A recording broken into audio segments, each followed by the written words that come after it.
So I know that this documentary is about the trouble with bike apparel, but in actuality, we have a problem with all apparel.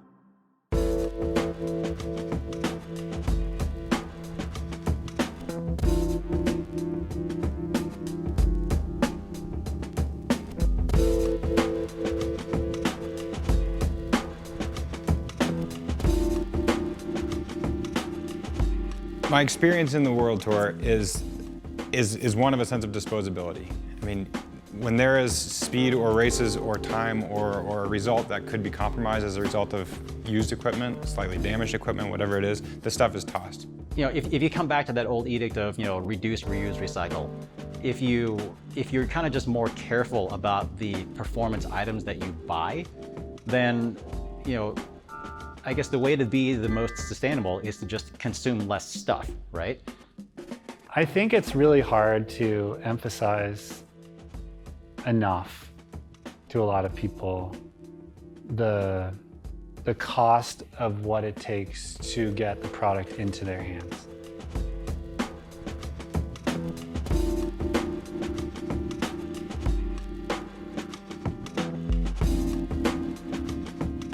I don't think that the bike supply chain is much different from other supply chains. We've got some pretty big issues that we're facing. One of them is, petrochemicals and fibers like polyester, for instance.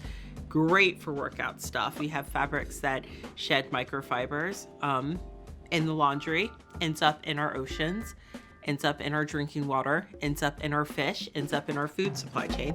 And we have a lot of them. 60% of the fabrics that currently exist on Earth are polyesters. I would say if we actually looked at the scale of performance fabrics that are already just here on the planet, we probably have enough where we could keep going for many years without creating any new ones, because they're already here. And if we're just constantly creating from virgin polyesters, we're just adding to a pile that's probably the size of Mount Everest of fabrics. When in actuality, we really need to be using the stuff that we already have. And that's one of the big issues. Everybody wants new, instead of looking at how we can integrate what's already here on our planet. I feel like I'm in a little bit of a special situation because, just as part of my job, I do, there's a lot of gear that shows up on my door. But when I started a few years ago, actually just collecting the amount of plastic bags, or just collecting all the plastic bags that stuff arrives in, be it apparel or components or whatever. A lot of the supermarkets will take plastic bags in a little drop-off box. And when I started collecting everything to drop off in those boxes, I was pretty amazed by how much plastic I was collecting. Just in a month, I'd basically fill a garbage bag. The more I thought about it, the more kind of disgusted I was at the whole practice of doing that. And I think people don't really think about it a lot because, maybe, someone buys a couple of cycling kits a year, maybe a handful of plastic bags. And for casual apparel, if you happen to go into a store, that stuff is just hanging on the rack. But my understanding is a lot of that stuff also originally came in a plastic bag as well, but you just don't see it. The sheer quantity of equipment that I've used over my career is, it could probably fill this room, fill this house. And the CO2 emissions, you're flying from event to event, fly to a training camp, drive all over the place. There is the thought that cycling is inherently inspired by nature. That was a little nugget that I kept with me as I was racing. I hope I'm inspiring people to go ride their bike. I hope I'm inspiring people to get outside and perhaps use their bike to get from point A to point B and use the bike as a tool, knowing all the while how environmentally detrimental it was, the things I was doing, the number of water bottles that I'd throw. I always kept my trash and put it in my pocket, but there is a parade of trash that is following a bike race, and that hurts, that stinks, that's not something I'm proud of. So it is phenomenal for me to be working with companies like Veloccio that do care about those things and do make a difference and make impactful, meaningful change to their company in order to look down the road. Don't just look at tomorrow. Look at what's going to happen next year and a decade from now. That's the big change. There's a huge sense of disposability to it. It is meant to be used for a set period of time and then thrown away. It's a commodity for a short period of time, and then it's tossed. And certainly there's something to be said about World Tour racing, and you're racing in northern Belgium and France in some pretty gnarly conditions. But that doesn't mean that the clothes should deteriorate at the rate they do. That's a hard thing. I think any cyclist still likes that sense of newness. You like putting on a pair of bibs for the first time. There's nothing, more fun and crisp than a pair of socks. But at what cost? If it's all meant to be disposable. In the past, there's been this dichotomy of performance and sustainability, and I don't really know where that's originated from. I would say that today, in 2020, 2021, that line is really blurred. There are certain situations where you end up having to, like in my shoes of development and doing the design, making decisions between performance and sustainability on very, very specific items. But for the vast majority of our collection and the vast majority of products that are available to us and different materials and so forth, there are often two of the same identical fabric. One's recycled, one's not.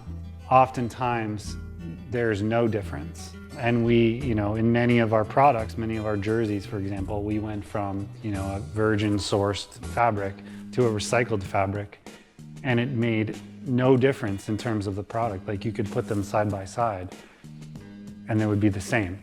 They last the same. The main difference, and a difference that we've effectively absorbed, is the cost of the fabric.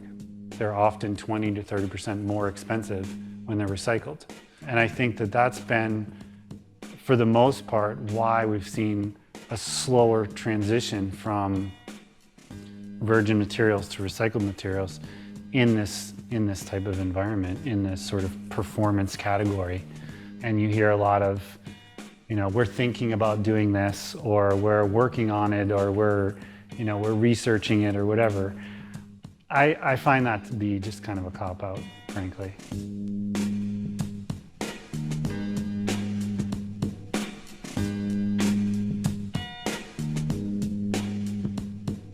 Take the attitude of being much more selective with what you buy. Like, maybe spend a little bit more perhaps to get something that you really want instead of just something that's on sale, for example. And you're more selective in getting exactly what you think will suit your needs, that will last you a long time. At that point, yes, there are still resources that are required to make that item, but if you have it for longer, then ultimately you're consuming less in the long run. How can we measure from basically from raw material all the way through, how much does this product, this jersey, this bib cost? Cost really all of us, right? Because usually this type of stuff is very transactional. It's like, here's my money, there's my thing, I'm gonna use the thing, and then I'm gonna get rid of the thing. But when you start to dig into it, you start to realize, you could buy a pair of bib shorts for $80 or a pair for $280. And they're more or less very similar in terms of the carbon impact that they generate. Maybe if you're really good at it, you can get one a little lower than the other. But if you look at it from, okay, now I have to effectively wear this thing for this many hours or this many miles in order to make it essentially worthwhile, or more carbon neutral, if you want to even go that far. So is the $80 short going to do that? Or am I just effectively just creating this net gain over and over and over again? I really wish there was a way that we could get people to think about, what does it take to get it to me? And that's really hard. It takes a lot of work. It takes a lot of research and frankly, I just don't think people have time. I think a lot of people would be interested in that. The information is not really readily available. People are very opaque about that. And frankly, it's hard to find. It's hard to get, even when you are in connection with all these steps.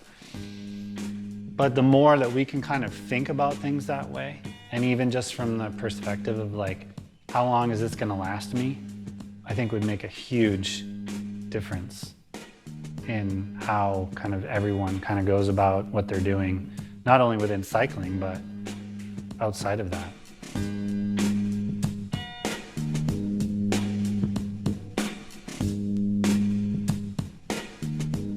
One of the things that has really kind of driven me personally is how do we influence people to make those decisions, not only within their cycling apparel, but once they start to realize that, oh, that actually is a thing with these bib shorts.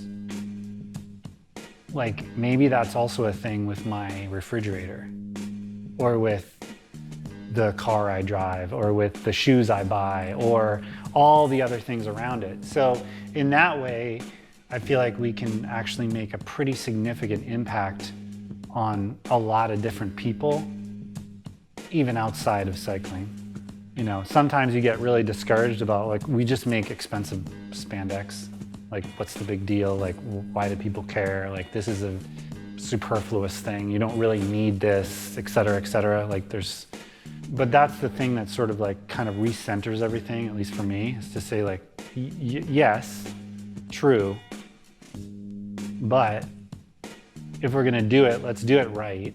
And in that process, can we get people to think about what they're buying and how they're kind of going through their day? With regard to the sustainability, this is again the task and challenge of the last years. Our company turned to photovoltaic system since 2008 in order to use the sun energy that is very important in Italy, and also our lights are 100% LED lights. And we recently are changing our central heating to have a more efficient and sustainable equipment.